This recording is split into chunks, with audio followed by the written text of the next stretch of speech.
नमस्कार दोस्तों आज की स्टोरी बहू या नौकरानी।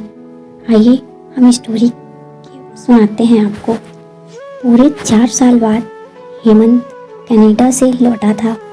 कनाडा में एक ब्यूटी प्रोडक्ट बनाने वाली कंपनी के लिए हेमंत काम करता था। हेमंत अपने देश अपने घर लौटकर काफ़ी खुश था। एयरपोर्ट पर उतरे ही हेमंत की नज़र अपने परिवार वालों को खोजने में लगी।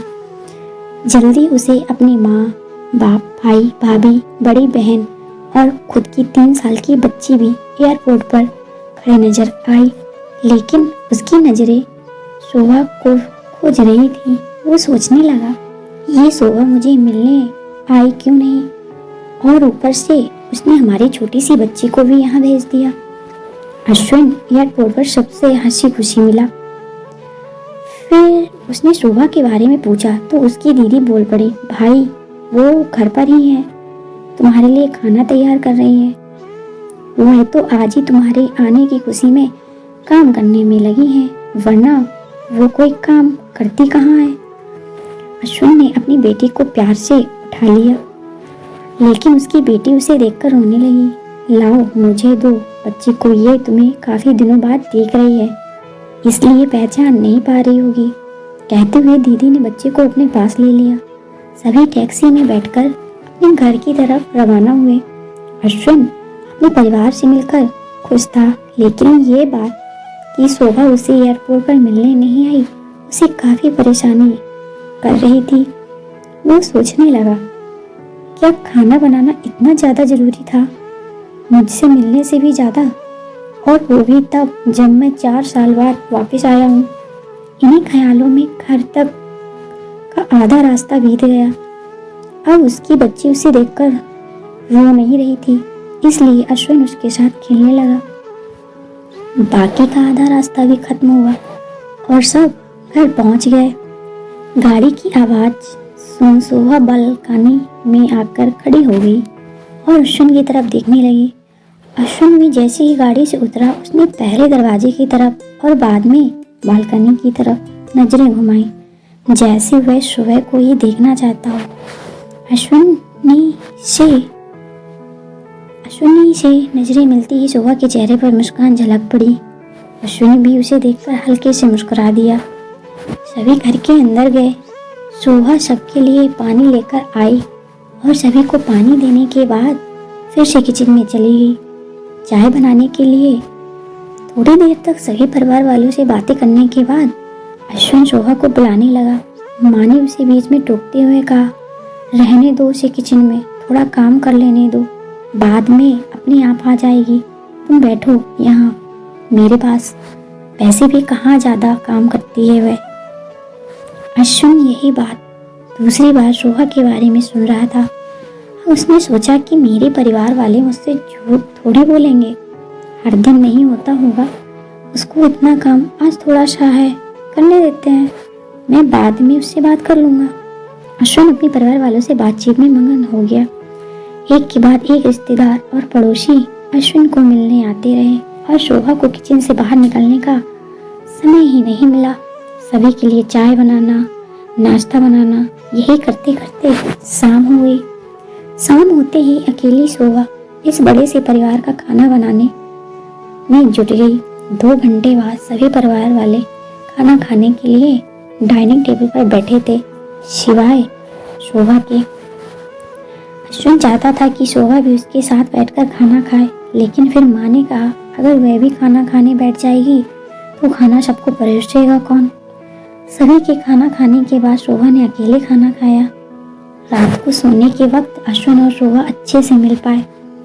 अश्विन शोभा के साथ काफ़ी बातें करना चाहता था, लेकिन वह उसके चेहरे पर थकान और नींद अच्छे से देख सकता, इसलिए उसने शोभा को परेशान ना करने का फैसला किया और उसे सोने दिया। शोभा सोने ही वाली थी कि उसकी छोटी बच्ची रोने लगी, तो शोभा तुरंत उठकर उससे दूध पिलाने लगी।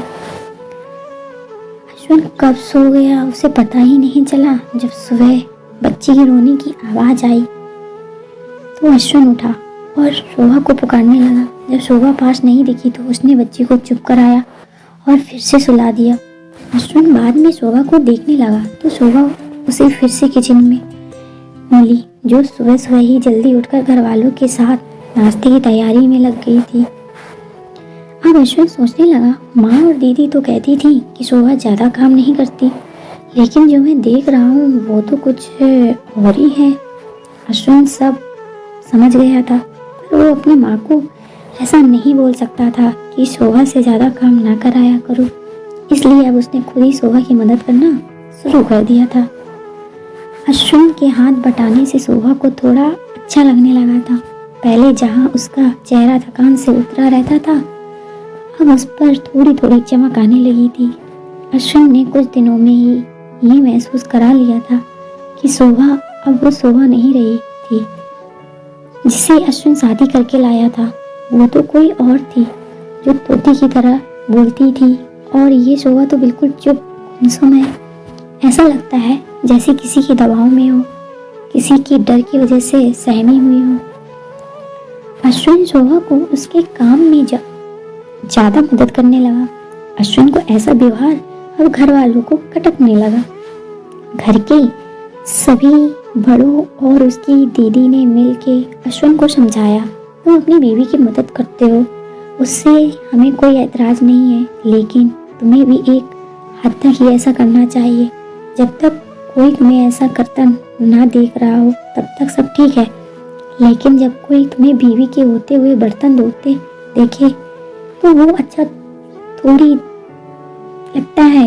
और सोचो, आगे चलकर शोभा को तुम्हारी हेल्प की आदत पड़ गई तो तुम्हारा अपना काम में ध्यान लगाना मुश्किल हो जाएगा। अश्विन हमेशा से ही अपने परिवार वालों की बात मानता आया था। जिस तरह से सबने अश्विन को समझाया था, अश्विन भी उनकी बातों में आ गया। अब अश्विन शोभा की मदद करने में कतराता था। कभी कभार वह बच्चे के लिए दूध गर्म कर लिया करता, उससे कुछ ज़्यादा कुछ नहीं। घर वालों ने अश्विन को विदेश जाने से मना कर दिया और कहा कि यहीं पर कुछ काम कर लो। अश्विन ने अब घर से ही ब्यूटी प्रोडक्ट ऑनलाइन बेचना शुरू कर दिया। उसका परिवार भी बढ़ गया। अब उसे 2 बेटियां और 1 बेटा था। दोनों बेटियां स्कूल जाने लगी थी, लेकिन बेटा अभी भी छोटा था। जितना अश्विन कमाता था उतना सबके लिए काफ़ी नहीं था। काफ़ी सोच विचार करने के बाद अश्विन ने यह फैसला किया कि वह अब शोभा के साथ शहर में जाकर रहेगा, जहाँ पर शोभा भी काम कर पाएगी और घर में ही अपने ब्यूटी प्रोडक्ट बेचना शुरू रखेगा। इस तरह से वे अपने पैसों की तंगी को पूरा करेंगे। परिवार वालों ने भी अश्विन को इजाज़त दे दी। अश्विन चाहता था कि माँ भी उसके साथ रहे, लेकिन माँ को शहर में आना मंजूर नहीं था। वह बड़े भाई के साथ रहने लगी। शहर में अब शोभा नौकरी करती और अश्विन घर से ही ऑनलाइन अपने प्रोडक्ट बेचता। कई साल ऐसे ही बीत गए। शोभा घर का काम और बाद में बाहर का काम करके पहले से भी ज़्यादा थकी रहने लगी। परिवार वालों को अश्विन के दिमाग में डाली बातें अभी भी उस पर असर करती थी। वह यहाँ पर भी शोभा का हाथ न बटाया करता था। अश्विन अब दिन रात अपने प्रोडक्ट बेचने में ही मशरूफ रहता। कभी कभी शोभा उससे कहती कि मुझे अच्छा महसूस नहीं हो रहा है, मुझे डॉक्टर के पास ले चलो। वो हाँ कह देता, लेकिन काम में इतना खो जाता कि कभी उसको डॉक्टर के पास ले जाने याद ही नहीं रहता। शोभा तो बीमार थी, लेकिन एक बार अश्विन बहुत ज़्यादा बीमार हो गया। इतना बीमार कि उसे अस्पताल में भर्ती करवाना पड़ा। अस्पताल में अश्विन के पास सिर्फ शोभा थी और कोई नहीं। इतना बीमार होने के बाद भी उसके परिवार वाले सिर्फ उससे मिलकर वापस अपने घर चले गए थे। उसका सहारा बनने के लिए, उसकी तकलीफ बांटने के लिए कोई भी उसके साथ नहीं था। बिस्तर पर पड़े और शारीरिक तकलीफ से गुजर रहे अश्विन को अपनों का ऐसा व्यवहार बहुत तकलीफ दे रहा था। फिर मैं सोचता कि उसने भी तो शोभा के साथ जिंदगी भर यही किया है। क्या वो शोभा का जीवन साथी सिर्फ नाम का ही नहीं था? जब साथ देने की बारी आती थी तो उसने दूसरों के बहकावे में आकर उससे किनारा कर लिया था। यहाँ तक कि शोभा के खुद अपने मुंह से कहने के बाद भी उसकी तकलीफ को वो नज़रअंदाज करता आया था। अश्विन को अब अपना दर्द सोहा के दर्द के आगे मामूली सा लगने लगा। उसके दर्द को ना बांटकर उसने बहुत बड़ा गुनाह किया हो, ऐसा उसे लगने लगा। पश्चाताप के आंसू अश्विन की आंखों से बहने लगे। उसने अपनी सारी गलतियों को गुनाहों के लिए सोहा से माफ़ी मांगी। दोस्तों, जीवन साथी का मतलब होता है जीवन के हर उतार चढ़ाव में, जीवन के हर मोड़ पे जो साथ दे। साथ होने और साथ देने में उतना ही फर्क होता है जितना सिर्फ वादा करने में और सचमुच वादा निभाने में होता है। दोस्तों, एक पत्नी की दर्द भरी कहानी पति के नज़र से हमने बयां की है। इस कहानी को सुनाकर किसी भी पति या पत्नी का अपने जीवन साथी के प्रति व्यवहार सुधर जाएगा। तो इस कहानी को आप शेयर करें। नमस्कार दोस्तों।